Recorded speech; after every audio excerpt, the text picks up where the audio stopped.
Selamat bertemu di dalam ibadah online kita pada minggu ini. Apa kabar yang di rumah? Saya harap Anda semua sehat. Walaupun kita tidak dapat beribadah di dalam gereja, tetapi kita bersyukur kepada Tuhan karena kita dapat beribadah secara online.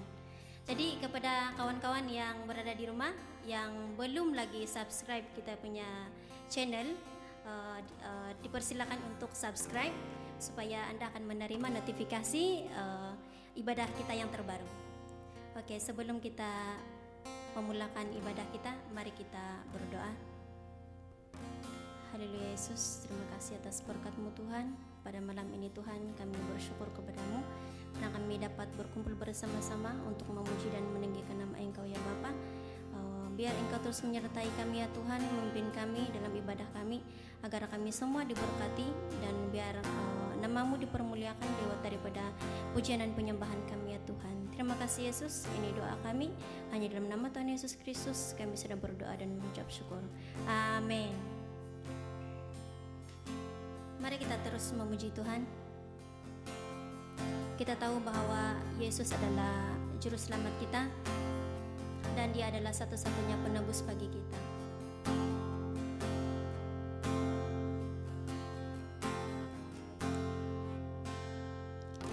Dalam terang yang ilahi, Raja damai telah lahir, genap rencananya di dalam dunia.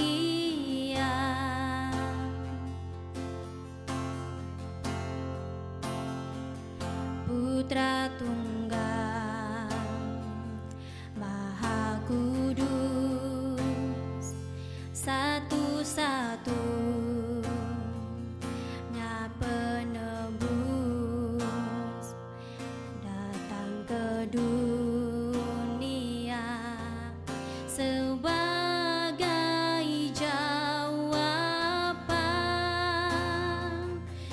Juru selamat dunia, Kristus Tuhan, Ya firman yang jadi manusia, bawa pengharapan bagi kita. Terima kehidupan yang kekal.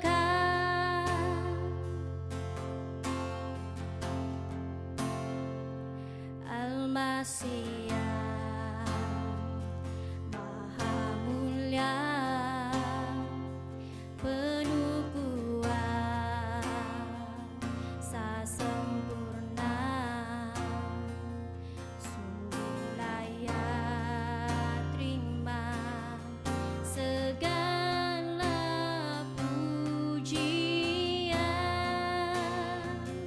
Juru selamat dunia, Kristus Tuhan, Dia firman yang jadi manusia, bawa pengharapan bagi kita. Terima kehidupan yang kekal. Terima kehidupan yang kekal. Terima kehidupan yang kekal.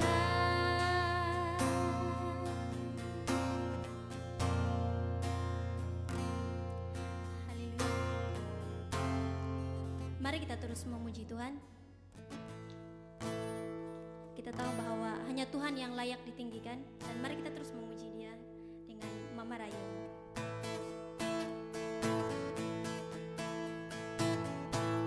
Mama Rayo, aku kinarahingan,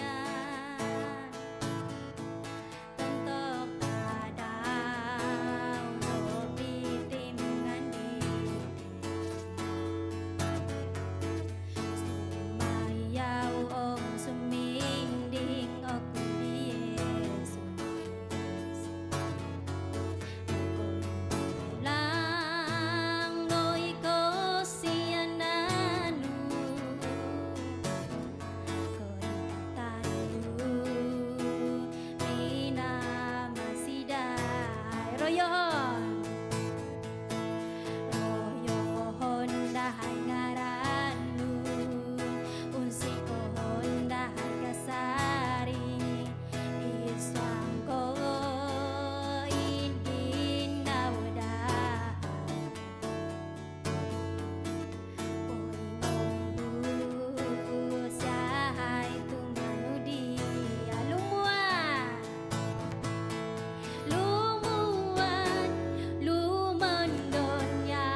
Sebelum kita mendengar kebenaran firman Tuhan, mari kita menyanyikan satu lagi pujian. Kita tahu bahwa Yesus rela mati di kayu salib untuk menebus kita dari dosa. Dan kita sebagai manusia, walaupun pada suatu ketika dahulu mungkin kita banyak dosa, banyak pelanggaran, tetapi mari kita berserah kepada Tuhan. Kita tinggalkan cara hidup kita yang lama, dan mari kita berserah sepenuhnya kepada Tuhan. Haleluya, Yesus.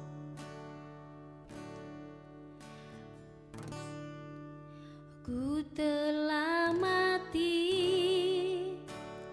dan tinggalkan cara hidupku yang lama. Semuanya sia-sia dan tak berarti lagi. Hidup ini ku letakkan pada mezbah-Mu ya Tuhan. Jadilah padaku seperti yang Kau ingini.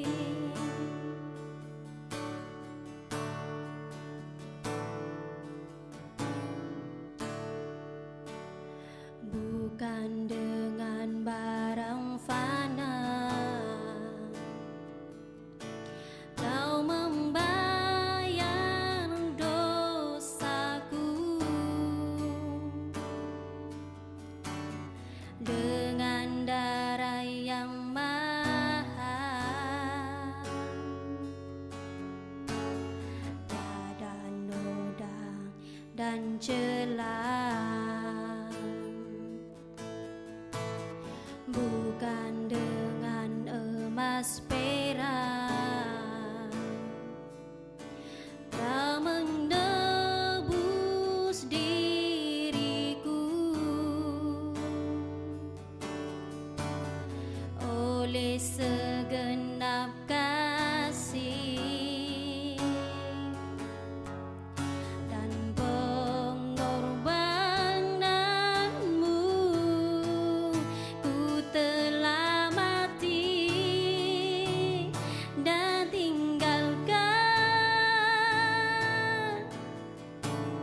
cara hidupku yang lama. Semuanya sia-sia dan tak berarti lagi. Hidup ini ku letakkan pada mezbah-Mu ya Tuhan. Jadilah padaku seperti yang Kau ingini. Jadilah padaku seperti yang Kau ingini. Jadilah padaku seperti yang Kau ingini.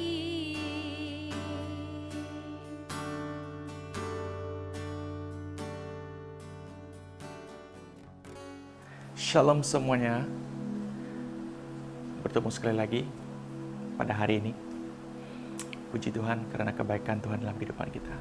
Sebelum kita mendengar firman Tuhan, mari kita berdoa. Bapa di surga, kami datang kepadamu pada saat ini. Tuhan, kami berdoa, Tuhan berbicaralah kepada kami melalui firman-Mu.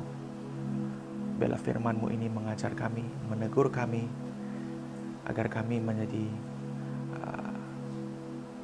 orang percaya yang kuat di tengah-tengah dunia pada masa ini. Berkati kami semua lewat firman-Mu. Di dalam nama Tuhan Yesus kami berdoa. Amin. Sebelum kita meneruskan dengan firman Tuhan, saya mengajak kita untuk membaca di dalam Amsal 3 ayat 5 hingga 8. Amsal 3 ayat 5 hingga 8. Demikian firman Tuhan. Percayalah kepada Tuhan dengan sepenuh hatimu dan janganlah bersandar kepada pengertianmu sendiri. Ingatlah Dia dalam segala jalanmu, maka Dia akan meluruskan jalanmu. Jangan anggap dirimu bijak, takutlah kepada Tuhan dan jauhilah kejahatan.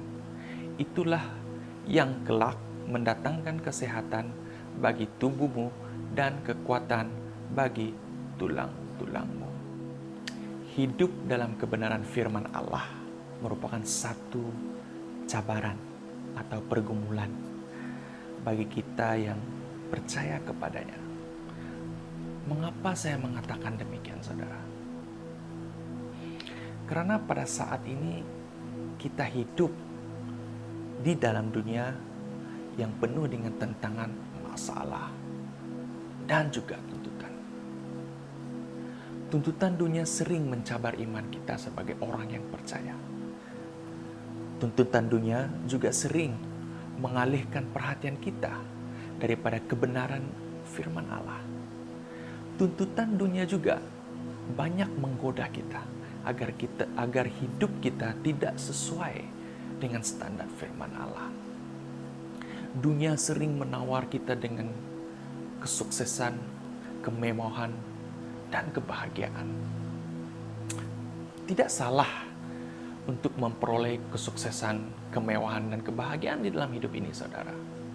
Namun, kadang-kadang oleh karena perkara ini, saudara, ataupun hal ini, ya, kita alpa atau mudah lupa, sehingga karena mengejar tuntutan dan tawaran dunia, kita mulai menjauhi kebenaran firman Allah.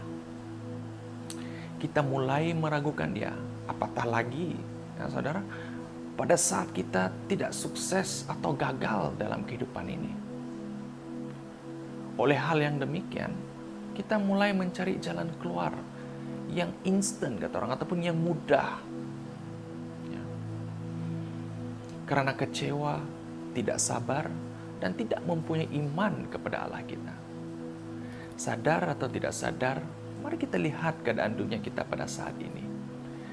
Dalam gambaran yang besar, manusia pada saat ini ingin sesuatu yang cepat, mudah, senang, dan menarik.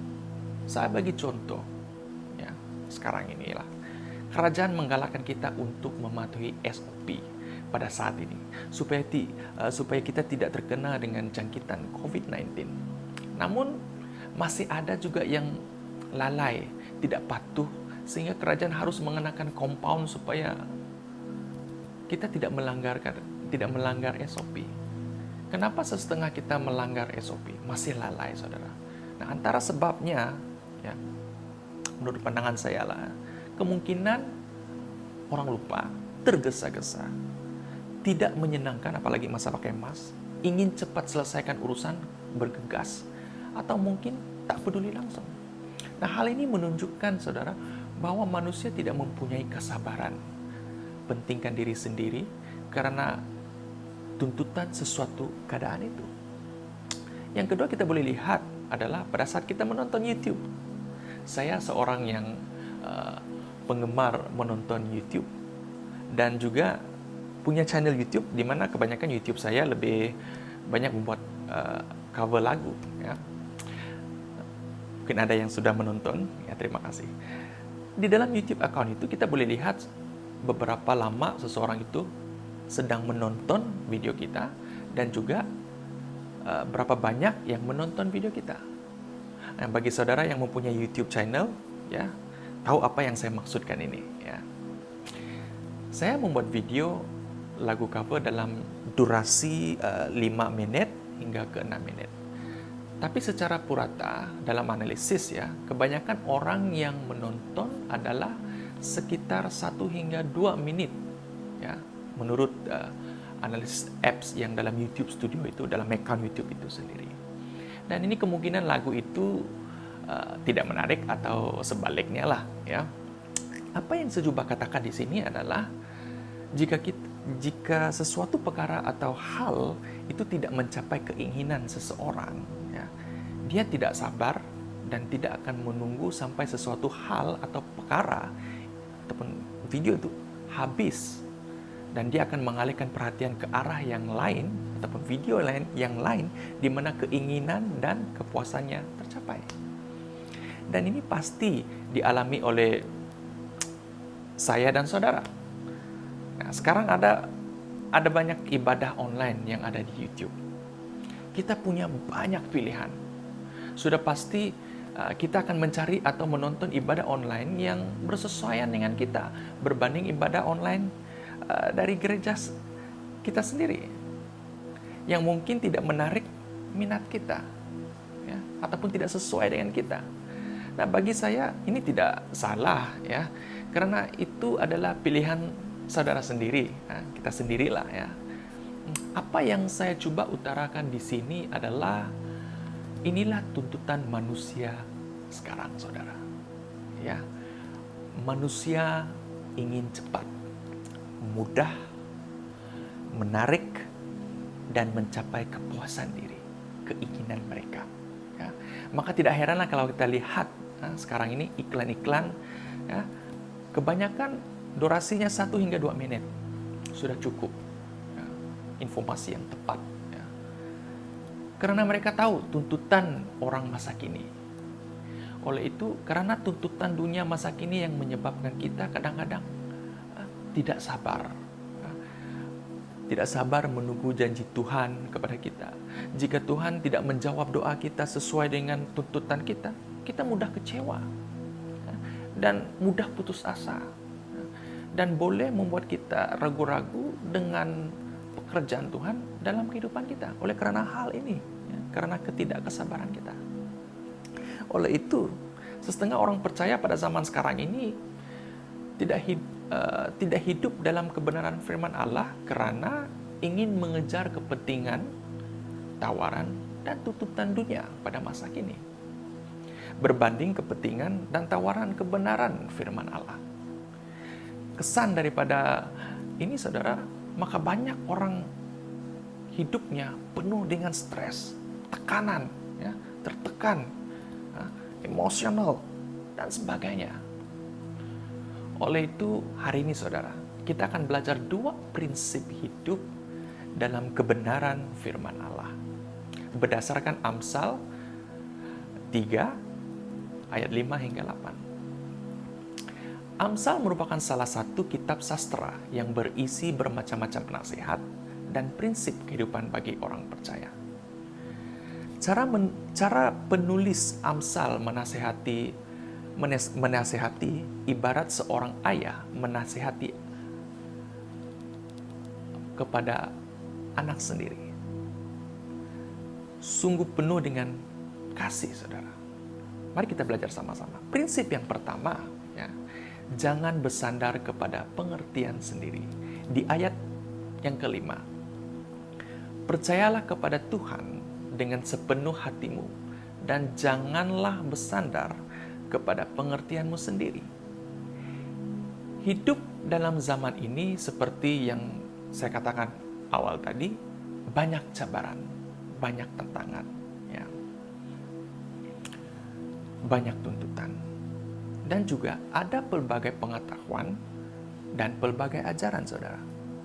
Tidak kira sama ada itu kebenaran ataupun tidak, positif atau negatif. Dan sama ada itu membangun kita ataupun tidak. Ada begitu banyak. Ya. Pengertian kita, saudara, bergantung kepada sedalam mana yang kita pelajari atau sejauh mana pengalaman kita dalam sesuatu keadaan. Dan ini menunjukkan, saudara, bahwa pengertian kita ini terbatas dan mudah salah. Karena kita adalah manusia yang berdosa. cenderung pengertian kita itu lebih ke arah kepentingan diri kita sendiri. Oleh itu, hidup dalam kebenaran firman Allah, kita harus percaya kepada Tuhan dengan sepenuh hati kita. Karena Tuhan adalah sumber dari segala pengertian, saudara, dan pengetahuan kita. Karena itu, pengertian kita tentang sesuatu keadaan dan pengetahuan harus diterangi oleh firman Allah dan dipimpin oleh Roh Kudus.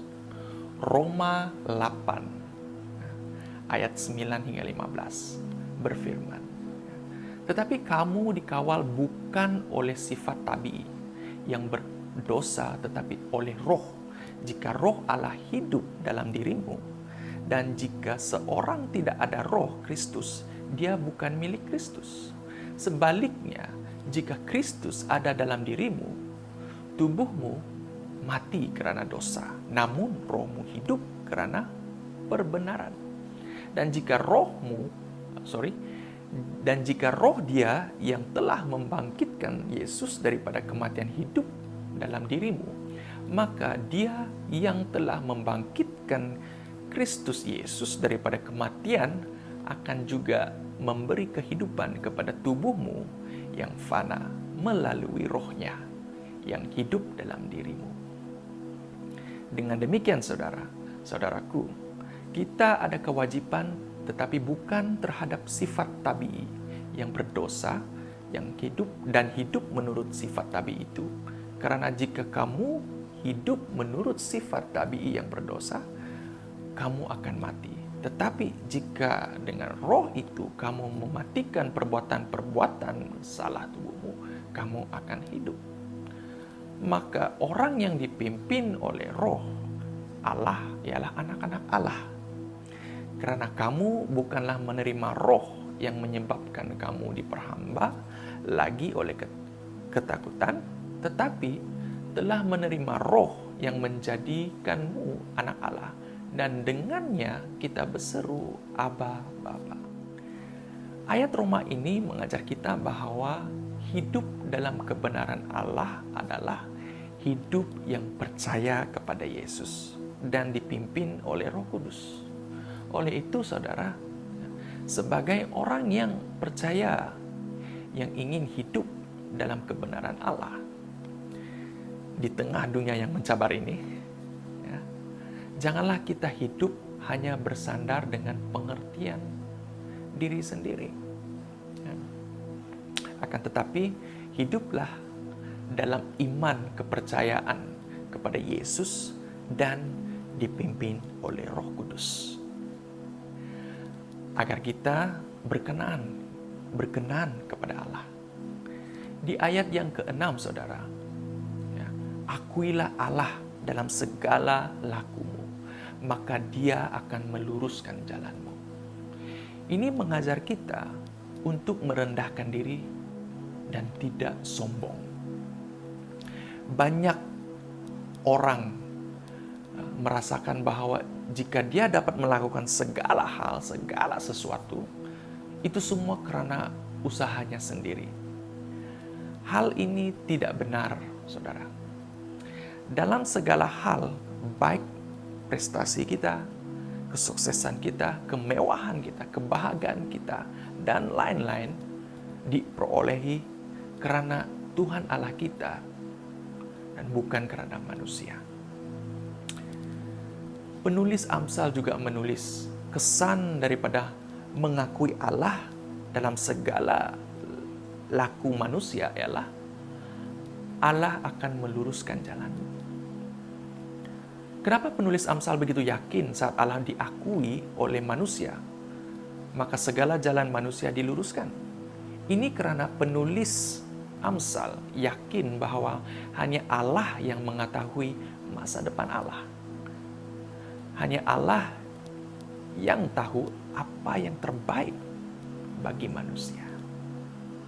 Nah, prinsip hidup dalam kebenaran Allah. Prinsip yang kedua, takutlah kepada Allah dan jauhilah kejahatan. Di ayat yang ke-7, saudara, jangan anggap dirimu bijak. Takutlah kepada Tuhan dan jauhilah kejahatan. Jangan anggaplah dirimu bijak. Nasihat ini merupakan larangan bagi kita orang percaya. Karena Allah saja yang bijak, saudara. Karena jika ada manusia yang menyangka dirinya bijak, ia pasti tidak akan percaya kepada Allah. Dan ia pasti sombong. Dan menganggap dirinya mampu berbuat apapun. Jadi manusia dilarang untuk menyangka bahwa dirinya bijak. Karena kita harus ingat, saudara, sumber kebijakan adalah daripada Allah. Maka itu saudara, di dalam Amsal 1 atau Amsal pertama ayat yang ke-7 mengatakan takut kepada Tuhan adalah permulaan kepada pengetahuan. Seterusnya saudara, takutlah kepada Allah. Takutlah kepada Allah bukan berarti rasa takut seperti melihat hantu ataupun setan. Tetapi kata takut pada bahagian ini adalah kata kerja yang artinya takut secara hormat kepada Allah. Ketika ada rasa takut, maka manusia pasti akan melakukan segala sesuatu sesuai dengan kehendak Allah dan berhati-hati dalam segala hal. Nah, mengapa prinsip ini penting, saudara? Karena di zaman itu banyak manusia yang takut bukan kepada Allah, tetapi takut kehilangan, atau takut hilang harta, takut jika tidak dapat hidup mewah, takut kehilangan pangkat, takut kehilangan pasangan dan sebagainya. Dan ini sudah pasti juga terjadi kepada kita, karena lebih mementingkan apa yang dilihat berbanding apa yang tidak kelihatan.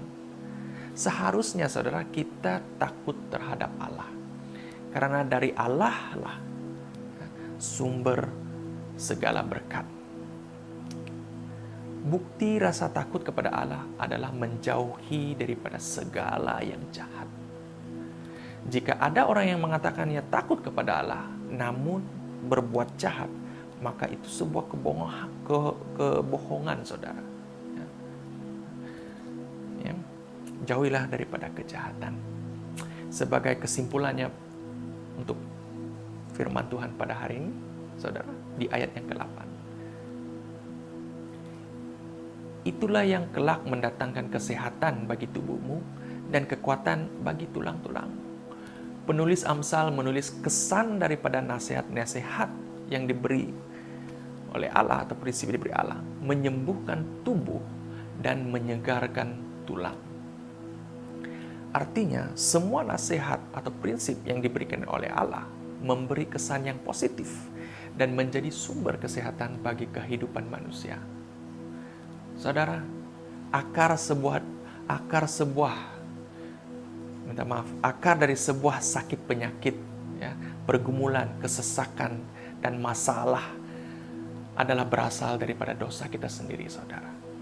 Faktor perbuatan dosa kita adalah karena kita hidup bersandar daripada pengertian kita sendiri dan tidak takut akan Allah. Oleh itu, saudara, ya, marilah kita hidup bersandar kepada Allah. Mulailah melihat kehidupan ini dengan kacamata firman Allah. Ya. Ikutilah SOP kehidupan yang diberikan oleh Allah melalui anaknya, Yesus Kristus, yang menjadi juru selamat kita. Mari kita berdoa. Bapa di surga, terima kasih untuk firman-Mu. Terima kasih Bapa, firman-Mu mengajarkan kami 2 prinsip bagaimana untuk hidup menurut kebenaran firman-Mu, Bapa. Biarlah prinsip-prinsip ini menjadi benih di dalam kehidupan kami, agar kami menjadi orang yang percaya, teguh di tengah-tengah pergelutan masalah dan kesesakan maupun tekanan yang sedang dunia berikan kepada kami, agar kami terus bertahan, terus percaya sampai Engkau datang kedua kalinya. Terima kasih Bapa. Ini doa kami di dalam nama Tuhan Yesus. Amin. Demikianlah firman Tuhan saudara. Nah, saya harap firman Tuhan ini akan membantu saudara untuk menjalani kehidupan harian saudara sebagai orang yang percaya di tengah-tengah dunia pada masa kini. Terus percaya kepada Tuhan. Saya harap kita dapat berjumpa di minggu hadapan, ya, di waktu yang sama, hari yang sama, di dalam ibadah online kita. Tuhan memberkati.